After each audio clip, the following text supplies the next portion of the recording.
Buenos días, niños. Hoy les voy a explicar el tema de esta semana, que se llama la oración de Moisés y el arca de la alianza. Pero antes de empezar vamos a hacer una pequeña oración y les quiero enseñar esta que tengo en mi cuaderno de estudio, y son unas oraciones que me gustan hacer antes de comenzar a estudiar algo o a leer la Biblia, para que Dios me ayude a entender mejor. Así que se las voy a decir en el nombre del Padre, del Hijo y del Espíritu Santo. Amén. Oh Espíritu Santo, amor del Padre y del Hijo, inspírame siempre cómo debo pensar, lo que debo decir, cómo debo decirlo, lo que debo callar, cómo debo actuar, lo que debo hacer para la gloria de Dios, el bien de las almas y mi propia santificación. Espíritu Santo, dame agudeza para entender, capacidad para retener, método y facultad para aprender, sutileza para interpretar, gracia y eficacia para hablar. Dame acierto al empezar y dirección al progresar. Amén. En nombre del Padre, del Hijo y del Espíritu Santo. Amén. Bueno, como les decía, el tema de esta semana se llama la oración de Moisés y el arca de la alianza. Cuando nosotros queremos recordar algo importante que ha pasado en nuestra vida, a veces utilizamos objetos que nos ayuden a recordar. Por ejemplo, las novias o los novios tienen un álbum con sus fotos, las invitaciones de su boda, para recordar ese momento tan importante. A veces cuando una persona ya no está con nosotros, que ha fallecido, vemos sus fotografías para ayudarnos a recordarlos. Pues bueno, el arca de la alianza es un tesoro, son objetos muy importantes que los israelitas utilizaban para recordar algunas lecciones que Dios les había enseñado. Y bueno, ahorita les voy a explicar qué objetos estaban ahí adentro y qué lecciones les habían enseñado Dios por medio de esos objetos, ¿sí? Eso que ven aquí es el arca de la alianza. El arca estaba hecha de oro. Tenía 2 querubines o angelitos que cubrían la presencia de Dios dentro del arca. Y ahí se encontraban 3 objetos muy importantes, que eran las tablas de la ley, el bastón o la vara de Aarón y el maná. Estos objetos le recordaban al pueblo de Israel todo lo que Dios había hecho por ellos. Primero les voy a hablar sobre la vara de Aarón, ¿sí? Aquí en el dibujo pueden ver a Moisés sosteniendo la vara o el bastón. El bastón de Aarón le recordaba al pueblo que Dios estuvo con ellos en el Mar Rojo, ¿sí? El pueblo de Israel hace mucho tiempo era esclavo de otro pueblo que se llamaba Egipto.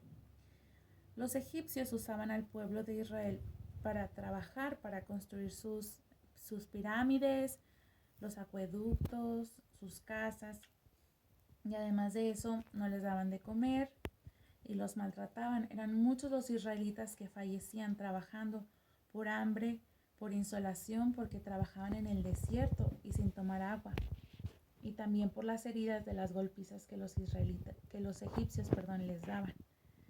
Entonces un día Dios decidió liberar al pueblo y lo hizo por medio de este hombre que ven aquí, que es Moisés. Él fue a hablar con el faraón para que liberaran al pueblo, pero el faraón se negó, y entonces Dios tuvo que enviar las plagas a Egipto para que el faraón conociera el poder de Dios. Y fue así como por fin los dejaron irse. Pero cuando el pueblo se estaba yendo, el faraón se arrepintió de dejarlos ir y mandó a todo su ejército con soldados, jinetes, a perseguirlos. Y el pueblo se topó con el mar y ya no pudieron seguir avanzando, porque si se metían al mar pues se iban a ahogar. Entonces toda la gente empezó a decir: ¿para qué nos hacían venir hasta acá? Nos hubieran dejado como esclavos, ahora nos vamos a morir ahogados. Entonces Moisés miró hacia el cielo y habló con Dios y le dijo, ayúdanos Dios, no puede ser que nos vamos a morir todos ahogados en el mar. Entonces Dios le respondió y le dijo, levanta la vara, levanta este bastón y con él vas a poder abrir el mar en dos para que todos puedan pasar. Y así lo hizo. Moisés levantó el bastón y en ese momento el agua del mar se separó en dos columnas y quedó un camino seco en medio por el que ellos pudieron pasar. Cuando por fin pasaron, el mar se volvió a cerrar y todos los soldados que venían persiguiéndolos cayeron dentro del mar. Entonces este bastón les recuerda cómo Dios los protegió de los egipcios y cómo fue capaz Dios de abrir el mar en dos para que ellos pudieran pasar. Por eso lo guardaban dentro del arca. Después, en el arca estaban las tablas de la ley, que son los que hoy conocemos como los 10 mandamientos. Estas tablas le recordaban al pueblo que Dios le respondió a la oración de Moisés y le otorgó estas tablas de la ley. Las tablas de la ley o los mandamientos son la fórmula más importante para que nosotros podamos ser felices.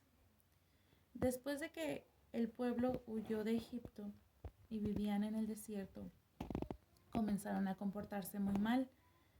Se embriagaban y pues no había respeto entre unos y otros. Y además de eso, ellos como no podían ver a Dios, sabían que existía pero no lo podían ver, decidieron hacer un Dios falso. Era un becerro hecho de oro. Y ellos le danzaban, le cantaban, le alababan, diciendo que ese becerro era Dios. Entonces Moisés subió al monte Sinaí, que era un monte muy alto, donde Dios se encontraba con él.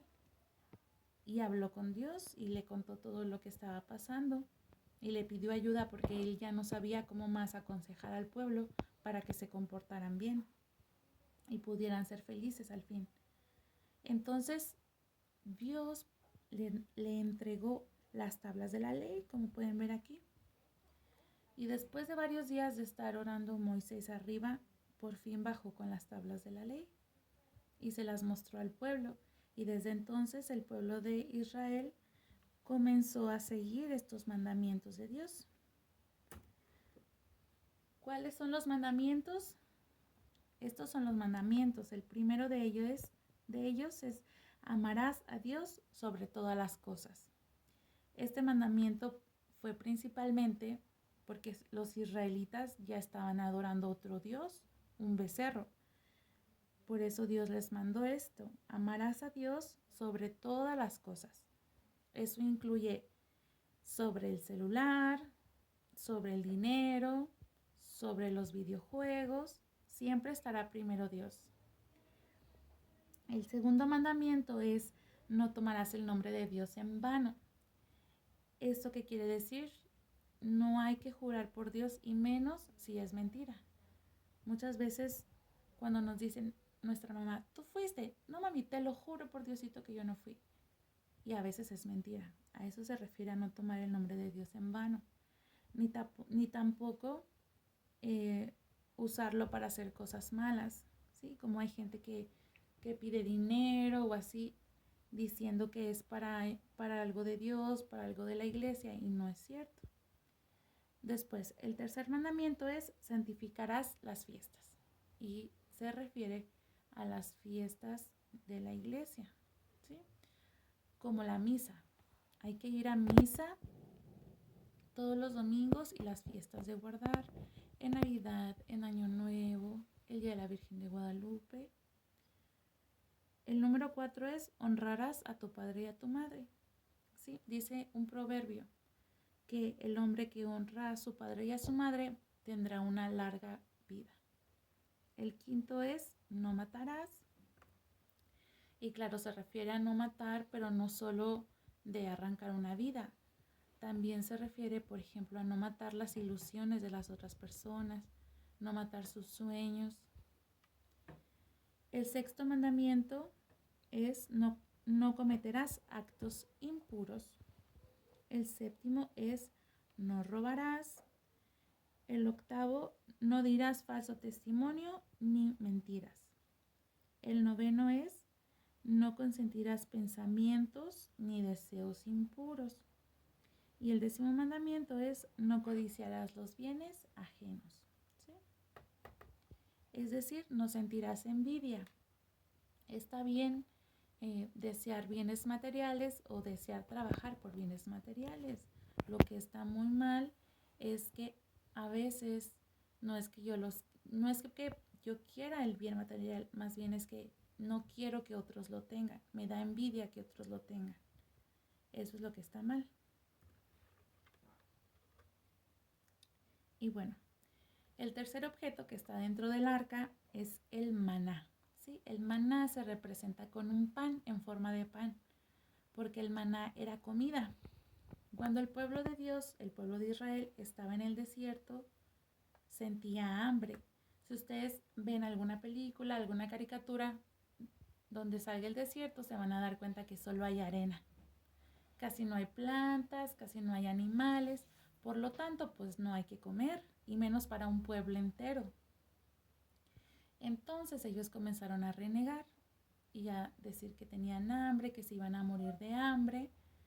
Incluso dijeron, nos hubiéramos quedado de esclavos, por lo menos ahí teníamos cebollas y ajos para comer. Entonces Moisés fue otra vez a hablar con Dios y le dijo, pues tu pueblo tiene hambre y están deseando volver a ser esclavos. Y Dios les dijo, no se preocupen, yo les proveeré el alimento.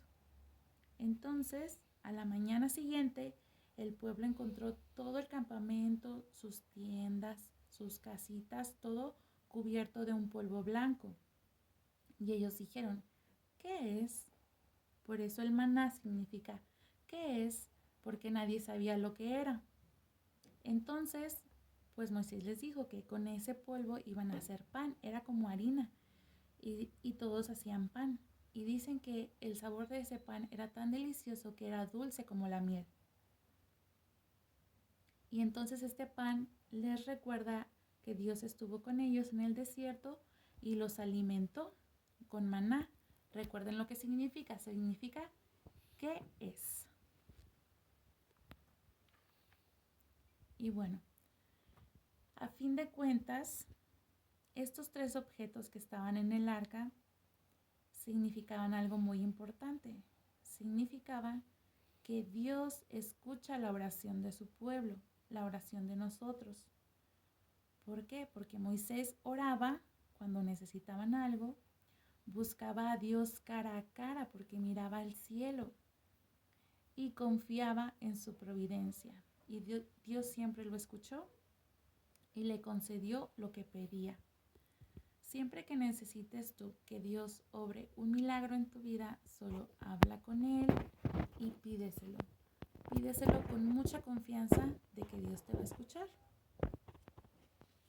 Y bueno, ese es todo el tema de esta semana, ¿sí? Y ahorita, en un ratito más, les voy a mandar ahí al grupo de WhatsApp las actividades que van a realizar para revisárselas, ¿sí? Recuerden mandarme su evidencia de la misa y nos vemos en otro video.